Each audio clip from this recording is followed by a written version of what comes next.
Kamu menyalakan keran di kamar mandi dan mencuci muka dengan air hangat. Setelah beberapa detik, suara kertak kencang terdengar dari pipa air. Beberapa detik kemudian, potongan es jatuh ke tanganmu. Kamu terkejut dan mendengar tetanggamu teriak di balik dinding. Dia mungkin lagi mandi. Kamu menarik handle keran, tapi airnya nggak ngalir. Lalu kamu lihat lapisan es tebal keluar dari sana. Itu mirip untayan es. Kamu pergi ke dapur dan mengambil teko air, tapi nggak ada yang bisa dituang ke gelas. Airnya beku, diceret juga begitu. Kamu bisa mendengar pipa bergemuruh. Semua air di kota beku, dan ini membuat pasukan air lumpuh. Air mengalir bebas melalui pipa berliku, naik, turun, ke samping melalui sistem saluran pembuangan yang kompleks. Lalu, air berubah menjadi es dan meluas. Pipa plastik dan logam nggak bisa menahannya. Pipa meledak dan robek. Jika air mencair lagi, kota ini akan langsung banjir. Semua air limbah akan terkumpul di bawah tanah dan naik. Tapi sekarang, air membeku dalam sekejap.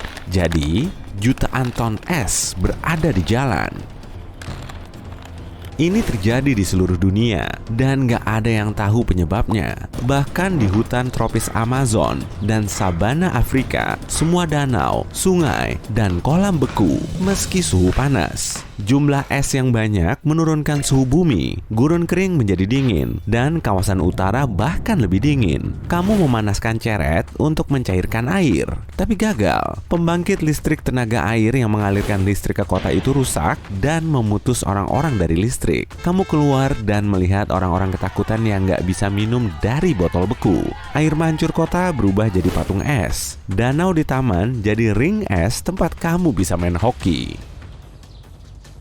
Kamu menggigil karena di luar mendadak jadi dingin. Beberapa orang membuat api unggun di alun-alun dan menaruh botol di sampingnya. Ini membantu mencairkan air. Kamu menghangatkan diri di depan api dan menonton berita di ponselmu. Semua air terjun di bumi sepertinya membeku. Sekarang, kapal yang berlayar di laut dan samudra terjebak. Untuk pergi ke pesisir, orang-orang perlu melubangi es sejauh ribuan kilometer. Ini mustahil. Jadi, helikopter dengan tim penyelamat datang untuk menyelamatkan para pelaut itu. Bongkahan es kecil jatuh ke layar ponselmu dan membuat goresan. Hujan es turun. Tetesan berbagai bentuk dan ukuran jatuh ke jalan dan pecah seperti kaca. Semua orang sembunyi di bawah atap. Semua hewan lari ke bawah pohon. Hujan es turun, menggores mobil, dan memecahkan jendela. Begitu reda, keruntuhan dimulai. Gumpalan es tajam yang terapung hancur di bawah kakimu. Mobil nggak bisa melaju normal. Jalanan menjadi macet. Pada saat air membeku, banyak peselancar mengejar ombak di pesisir banyak negara. Ini salah satunya, sedang mendayung ke ombak besar, berdiri di papan selancar.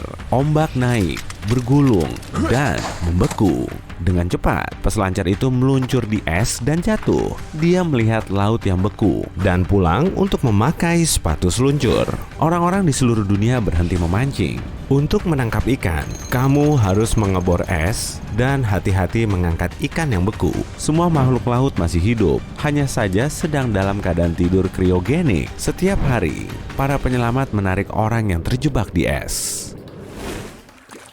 Bayangkan kamu lagi berenang dan semua di sekitarmu beku. Kamu nggak bisa gerak, hampir mustahil bernapas. Kepalamu kini tertutup kerak es. Kamu hanya bisa teriak dan menggerakkan otot wajah. Kamu menghabiskan berjam-jam minta bantuan dan menunggu penyelamat mengeluarkanmu dari es. Transportasi kargo kapal besar berhenti. Impor dan ekspor barang serta sumber daya alam nggak bisa dilakukan. Ini menyebabkan kelangkaan bahan bakar di beberapa negara karena minyak nggak bisa dikirim cepat oleh kapal. Negara-negara lain nggak dapat pasukan sayuran dan buah yang cukup. Ini membuat harga barang jadi mahal dan ekonomi dunia jadi nggak stabil.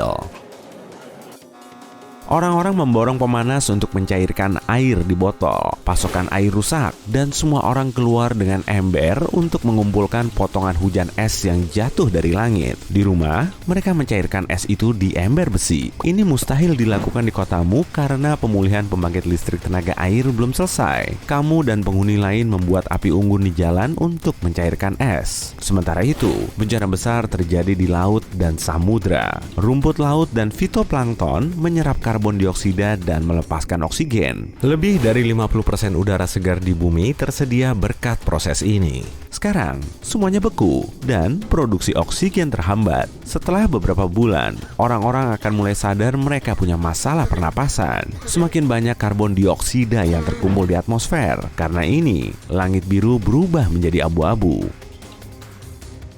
Hujan nggak menutrisi hutan dan rimba lagi, tapi malah menghancurkannya. Pohon, daun, dan tumbuhan runtuh karena hujan es. Panen gagal, orang-orang kehabisan suplai makanan di seluruh dunia. Gunung berapi mengeluarkan banyak karbon dioksida dan panas. Itu bisa mencairkan semua air beku, tapi butuh jutaan tahun. Suhu bumi anjlok sehingga proses pencairan melambat. Hanya di pesisir negara-negara selatan yang esnya perlahan mulai mencair. Tapi ini nggak cukup untuk menyelamatkan bumi dari bencana. Proses paling destruktif terjadi bukan di air, tapi di darat. Kota yang terletak di kaki bukit dan desa-desa gunung dievakuasi. Para warga mengambil barang-barang dan meninggalkan rumah sejauh mungkin karena danau dan air mengalir di dalam pegunungan dan di bawah tanah. Dan saat semua air ini membeku, air mulai meluas di dalam saluran bawah tanah. Hal yang sama terjadi di pipa kota. Saat semuanya mulai runtuh di dalam gunung, maka akan terjadi tanah longsor, batu dan gunung longsor ke kota-kota kecil. Gempa bumi membuat pohon dan hutan tertimbun tanah. Ini terjadi di seluruh dunia.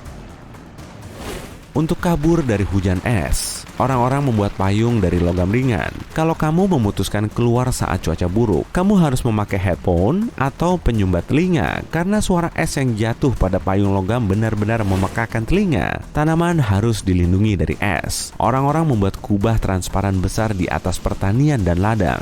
Kubah itu dilengkapi dengan kain kuat transparan. Potongan es nggak merusaknya, tapi tertampung di kubah. Saat matahari mulai mencairkan es, airnya mengalir ke kisi-kisinya dan menyiram tanah. Para ilmuwan membuat gardu listrik berkekuatan tinggi dan memasangnya di beberapa tempat di laut. Gardu ini dilengkapi dengan bor besar yang membuat terowongan panjang ke kedalaman laut. Lalu, reaktor nuklir kuat diletakkan di sana. Reaktor itu ditutupi lapisan pelindung untuk menghindari radiasi mencemari air. Reaktor mulai bekerja dan melelehkan air di sekelilingnya. Saat banyak air meleleh, reaktor diambil dari laut. Lalu, air hangat mulai memanaskan air yang beku. Proses ini butuh puluhan tahun.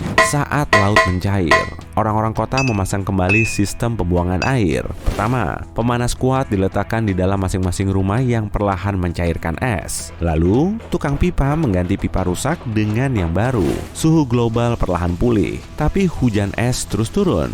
Untuk mengatasi masalah ini, para ilmuwan menyatukan reagen kimia yang nggak berbahaya. Setiap hari, pesawat supersonik terbang menembus awan hujan dan menyemprotkan zat yang mengubah es kecil menjadi tetesan air. Air yang membeku di bebatuan perlahan mencair, dan ini memicu tanah longsor baru. Agar selamat dari gempa, seismolog membuat pemindai yang mengamati aktivitas air bawah tanah. Pemindai memproses data es dan suhu tanah, juga kepadatan udara dan tanah, serta membuat model gempa bumi. Orang-orang bisa tahu lebih awal saat akan terjadi bencana.